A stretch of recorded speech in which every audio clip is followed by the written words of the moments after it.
What's up, everyone? Welcome back to the IEP Weekly Update, where we dive into what's happening this week in our performance track, as well as other tips, tricks, and updates from the IEP team. This video is going to be a tad bit longer than what it's normally been because we're going to be adding in a new program this week.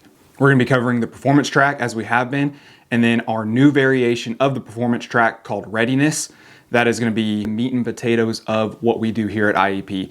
It is a condensed version of the performance track, spreads out the workload over the course of 5 to 6 days, mainly 5 days, and then Saturday is a supplementary day. So if you don't have time for the full hour 15 to an hour and a half of the performance track and you're constantly having to chop things down, the readiness track may be the best bet for you. We designed this for those people who are a little bit more high op tempo, who are very busy, who maybe work part-time jobs, have families, only have 45 minutes to an hour at lunchtime to work out. And so we built this track to accommodate for those people and give them the meat and potatoes of what they need for performance, readiness, and longevity. Stay tuned for the podcast coming out this Wednesday via Iron Sights Podcast, where we talk about these two programs in depth and what all they entail.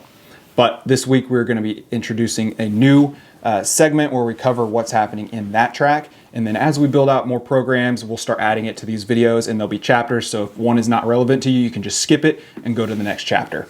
We are currently in week 3 of our strength cycle for the performance track. So the week setup is going to be the exact same as it's been the last couple of weeks. We're going to still be working on our core movements, sticking with those, not branching off and trying to get a little bit more variety in there. We're really trying to build strength in our core movements. And so to do this, we need consistency and to be able to repeat those things over and over and over again to build from where we were last week. Starting off the week, we have Sunday, which is our rest day. This is a day to get away from training, get away from work, spend time with your family, check in on your buddies, and make sure you're taking care of your body, eating well, hydrating well, recovering well, so that you can set yourself up to attack this upcoming week. Monday is going to be our speed and power day. We'll start off with a good warm-up, and then for this week's acceleration drill, we're going to be doing the low 2-point start. This is a fan favorite of the athletes who have been on the program. You feel super powerful out of it. It's a good blend between the standing start and the 3-point start. So really work on driving out hard and staying low. Maintain a good posture in your post chain as you push the ground away in your accelerations. After this, we'll get a good barbell warm up if you need it. And then we'll get into our power cleans, where we're going to be decreasing the reps, adding an extra set, and increasing the weights here. Tuesday is going to be more our high intensity day. We'll focus on the squat pattern and the accessories that go with it. And then we'll get into our high intensity work capacity piece for the day. Wednesday will be our change of direction day. This week, we're going to be working a little bit more dynamic movement here. So we'll be combining some shuffles, sprints, lateral decelerations, and force absorption and all that stuff, combining it into one drill.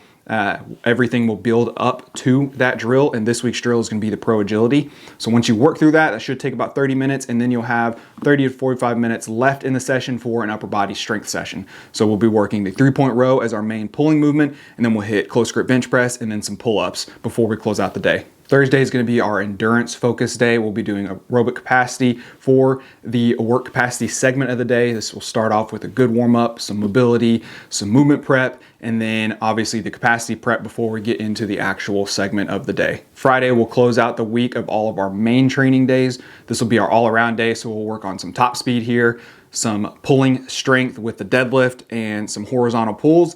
And then we'll get into another high intensity work capacity piece here. If you don't have time, chop the work capacity off and just get the speed and strength work in.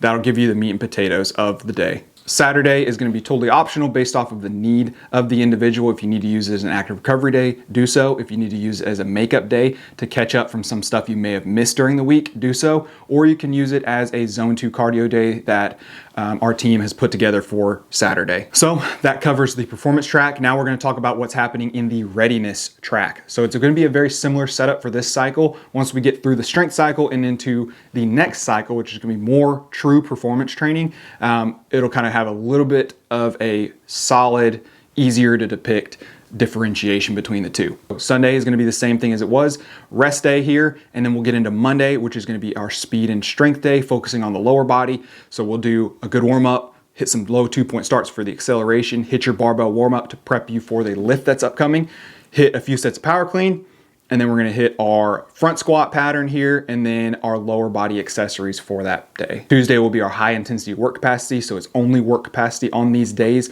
get a good warm up in, some mobility, some movement prep, and then get into the high intensity work capacity piece. Wednesday is going to be the same thing as it's been for the performance track. It's just going to be condensed. We'll do our change direction here, getting dynamic with the movement, and then roll into our upper body strength session. Thursday is going to be the same thing as it is on the performance track. It is our aerobic capacity day. So similar setup as to Tuesday. It'll just take a little bit more time because the aerobic capacity takes more time to do. Friday will be our max velocity day as well as our strength training for the deadlift. So get in a good warm up, hit some power skips, fly through the flying 20s for your top speed drill, get the lift prep in, and then progress through the strength session for the day, and then finish off with a good cool down. Saturday is a supplementary Saturday. So this is a day that if you need something extra, we have 4 options for you to hit. We recommend picking 2 of those 2 and then rolling with that. Not doing all 4, definitely don't do 3 just because it'll start taking up too much time. But the options for you are a zone 2 cardio, we have a higher intensity work capacity piece, and then we have an arm farm, so just to get an arm and shoulder pump, and then we also have a prehab / cool down piece for the main 3 pieces that we see get most injured in law enforcement, which is the back, the knee, and the shoulder. And so that workout or that segment is going to be focusing on really building up those areas and quote unquote bulletproofing them and building resiliency in those areas. If you have any questions regarding the programming, such as if you're not on it and you want to know more about it, or you are currently in it and you have adjustments that need to be made, some scheduling conflicts that you just need help fixing, or you need some substitutions on some exercises that we program that you just don't have equipment for, please reach out to us. If you're in the program, reach out to us, to me via the app. There's a messaging button down at the bottom of your page when you open up the app that you can DM me directly, and I'll get back to you as soon as I possibly can. If you're not in the app, reach out to the support email or via a contact us page on our website. Both of those links will be in the description below. So if you have any questions, please reach out to us. We're here to help you and to act as your strength staff as you progress through your career. Until next week, stay safe, train smart.